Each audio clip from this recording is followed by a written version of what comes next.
Olá, sejam todos bem-vindos a mais uma videoaula da disciplina de Estatística Multivariada. Bom, na última aula nós fizemos um exemplo, a respeito de análise fatorial, da parte inicial, do ajuste e uma pequena interpretação dos modelos de análise fatorial. Bom, nós vamos continuar com a nossa videoaula falando dos assuntos sobre a estimação do número de fatores a serem retidos numa análise fatorial. Bom, de posse então da matriz de correlação amostral, é preciso estimar o número de fatores. Então, extrai-se os autovalores da matriz de correlação, coloca-os em ordem decrescente, então observa-se quais os valores que são os mais importantes em termos de grandeza numérica, utilizando alguns critérios. E esses critérios são bem parecidos com aqueles que nós já falamos lá na componentes principais. Tá bom? Então, vocês vão lembrar bastante. Primeiro critério, avaliar a proporção da variância explicada com cada autovalor. Tá bom? É aquele exercício que a gente fez lá na resolução no R. Tá bom? Então, vou pegar cada autovalor, dividir por P, pelo número de variáveis, que seria a soma dos autovalores, e vão permanecer aqueles componentes, aqueles fatores que juntos explicam uma determinada quantidade da variância total. Tá bom? Posso utilizar também o critério de Kaiser, que eu vou seguir o número de fatores, aqueles que têm autovalores maiores do que 1, tá bom? Então, esse é o critério de Kaiser. E lembre que aqui nós estamos trabalhando com a matriz de correlação, por isso que usamos os autovalores maiores do que 1. E também observação do gráfico Scriplot, tá bom? Então, podemos utilizar esse critério. Então, veja que são os mesmos critérios daqueles que temos lá no software, na análise de componentes principais, tá bom? Então, por exemplo, suponha aí que eu tenho este exemplo, que tivéssemos 6 variáveis e eu tenho os seguintes autovalores, lambda 1 igual a 2,24, lambda 2, 1,38, lambda 3, 1,21, lambda 4, 0,63, lambda 5, 0,41 e lambda 6, 0,12. Então, pelo critério 2, que é o critério de Kaiser, eu teria 3 componentes. Tá bom? Esses critérios, que nós acabamos de mostrar, eles levam em conta a natureza numérica dos autovalores, tá bom? Mas nem sempre a natureza numérica serve, ou vai trazer alguma interpretação. É necessário levar em conta também a interpretabilidade dos fatores e também o princípio de parcimônia. Quer dizer o seguinte, quanto menos fatores, melhor, mas desde que eu tenha uma quantidade substancial de variabilidade explicada pelos autovalores. Tá? Então, eu vou reter um número de fatores que consiga me explicar um tanto de informação adequada, que eu julgo adequado, e que também não seja tão grande. Lógico que à medida que eu for acrescentando fatores, vai aumentar vai aumentar a quantidade de variabilidade explicada. É importante ressaltar que o modelo fatorial ele somente deve ser aplicado em situações nas quais as variáveis originais são correlacionadas entre si, tá bom? Então, senão cada fator vai ficar associado a uma variável. Se elas forem independentes, as variáveis, cada fator vai explicar uma variável e aí eu não vou utilizar nenhuma técnica de resumo, tá bom? Então, o número de componentes será igual ao número de variáveis. Então, é necessário que essas variáveis tenham correlação entre elas. Bom, um outro critério que nós temos para fazer a análise ou estimação das matrizes de fatores e da matriz φ é o método da máxima versus semelhança. Bom, Mas para isso, eu vou precisar de supor que os dados seguem uma distribuição normal multivariada, tá? Com P variáveis, que tem uma matriz um vetor μ de médias, uma matriz de variância e covariância sigma, e então eu consigo fazer a estimação dos dados, tá? Então, nesse caso, os fatores também terão uma distribuição M variada, com um vetor de médias zero e uma matriz de variância e covariância igual à identidade, e também os erros, né, também serão distribuídos, né, de acordo com uma distribuição normal P variada, né, uma matriz de variância e covariância φ e um vetor de médias zero. Bom, assim, a nossa função de verossemelhança, ela será essa expressãozinha aí, ó, considerando, né, que eu tenho os P fatores, desculpa, os M fatores e os P resíduos. Então, a minha função, ela consiste de máxima verossemelhança baseado na distribuição normal multivariada, depende dessa função, né? Então, eu preciso estimar a matriz L e a matriz φ, tá bom? Então, eu tenho que maximizar essa função, né? Em função desses valores. O detalhe aqui que a maximização dessa função, ela é feita numericamente para um determinado valor m, tá bom? Então, de antemão, eu preciso fixar quantos fatores eu quero para estimar, tá? Então, diferente lá no método de componentes principais, que eu vou olhando os autovalores. Eu encontro todos os fatores e depois eu decido quanto que quer. Aqui não. Eu estimo um fator, eu determino quantos fatores eu quero e estimo aqueles fatores. Se eu achei que não está adequado, eu preciso estimar de novo, vai alterar os fatores que já foram estimados e aumentar. Então, cada estimação, para cada M, eu tenho alteração nos meus fatores, tá? O método da máxima verossemelhança, logicamente, por ser baseado numa distribuição de probabilidade, tem uma qualidade melhor, é um método mais sofisticado e produz estimativas mais precisas.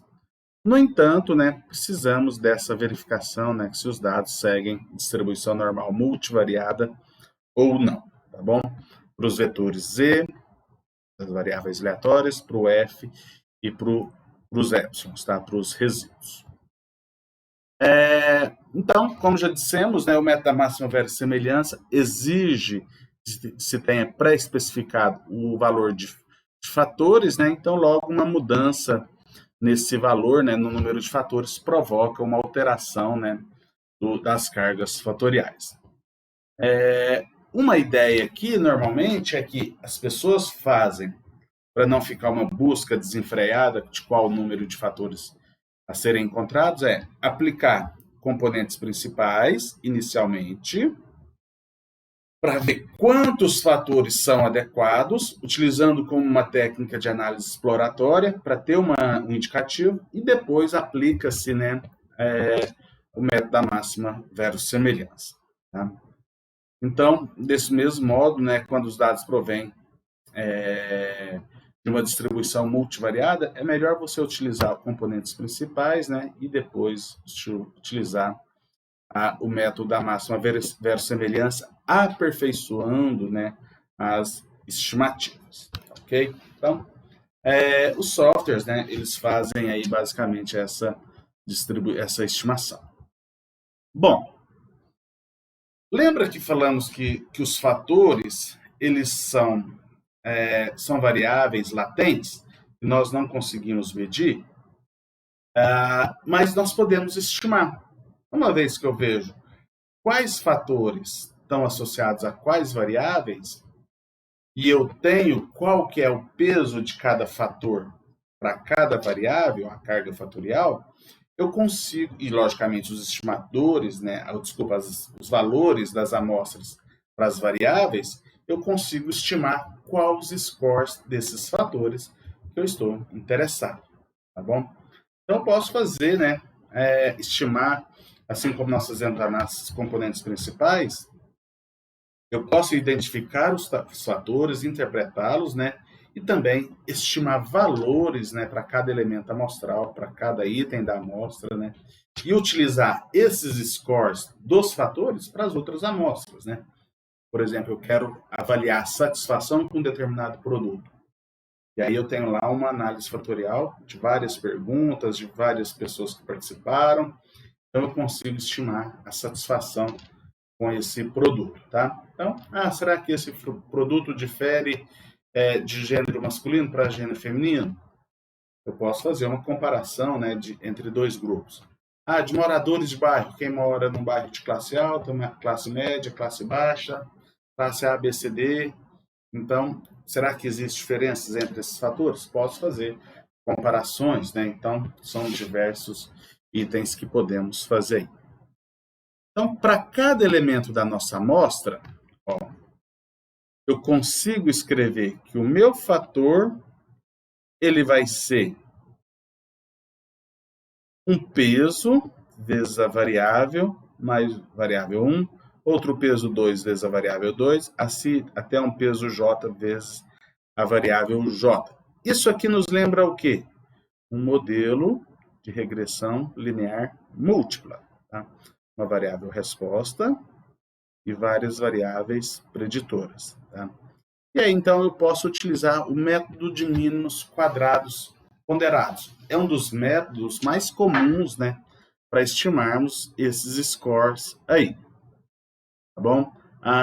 Pensando, né, no método de mínimos quadrados ponderados, que é uma generalização ou uma sofisticação, né, do modelo de regressão linear múltipla, e considerando as variáveis, né, z que eu conheço, eu consigo escrever meu modelo linear de regressão múltipla nesse formato. Então, eu preciso estimar qual é esse meu fator e, né, estimar esses fatores. Uma vez que eu tenho esse modelo de regressão linear múltipla, eu posso fazer a regressão ponderada pela variância, ou desculpa, pela matriz de especificidades. Então, quem seria as minhas estimativas dos meus fatores? Bom, para cada elemento da minha amostra. Eu posso escrever, já que eu estou trabalhando com mínimos quadrados ponderados, se não fosse mínimos quadrados ponderados pelas especificidades, né, que está na matriz φ, eu não teria essa matriz φ aqui no meio. Então, ficaria L transposta vezes, inversa de L transposta vezes L, multiplica L transposta vezes Z. Mas como eu tenho a ponderação pelas especificidades, a matriz φ vai entrar aqui, né, entre essas duas matrizes, a inversa dela, e também aqui entre essa matriz L e o vetor transposto. Então, os pesos, os coeficientes que vai pré-multiplicar o vetor Z é dado por esse produto de matriz que vai pré-multiplicar a L. Tá bom? Então, essa matriz W aqui, né, ela vai ter dimensão M por P e vai gerar os coeficientes, né, de ponderação para cada uma das variáveis, para cada fator. Bom? Naquele exemplo anterior, que nós falamos lá dos produtos, né? Considerando do produto novo lá, que tinha o sabor, o aroma, a textura, a embalagem, o local, e tinha as outras variáveis que eu não me lembro lá agora, nós identificamos lá no R, o L, a matriz L, e a matriz φ, com dois componentes, tá bom? Então, fazendo esse produto, L transposta, vezes inversa de φ, vezes L transposta, tudo isso aqui, vezes L, inversa desse produto, L transposta vezes inversa de φ, como eu tenho dois fatores, quem vai ser o meu primeiro fator? Esses coeficientes aqui, vão ser os coeficientes das variáveis no primeiro fator, tá bom? Lembra que nós tínhamos 7 variáveis lá? Tá? E aqui eu tenho os coeficientes da segunda variável, do segundo fator para cada uma das variáveis, tá bom? Ó, então, como é que ficaria o nosso fator 1? Ó, 0,268 vezes Z1, lembra que aqui é a variável padronizada. 0,264 vezes a variável 2. 0,231, a variável 3. 0,262, variável Z4. 0,06, variável Z5. 0,056, Z6. E 0,069, Z7. Mesma coisa, esses coeficientes aqui vão compor, né, a minha segunda componente. Ah, então se eu quero obter o score, aqui eu não mostrei, né, os dados, né? Então se eu quero obter o score para o primeiro indivíduo, para o fator 1, lembra que o fator 1 era o índice geral da parte artificial, porque falava de aroma, de sabor, de textura, tinha outra variável que estava junto lá, mas falava da parte artificial dos produtos. Tá bom? Então, se eu quero estimar esse valor, então eu tenho que substituir aqui nessa expressão para minha amostra, para todas as minhas amostras, o valor de Z, lembra que Z aqui tem que ser padronizado, tá? Aí eu obtenho o score F. Se eu quero para o fator 2, lembra que o fator 2 ele falava a respeito da parte econômica da variável. Então, eu substituo as mesmas variáveis aqui, né? Então, eu vou conseguir estimar o fator 2 para cada elemento da minha amostra, para cada linha da minha amostra. Então, eu obtenho duas variáveis que são independentes, que são ortogonais, né?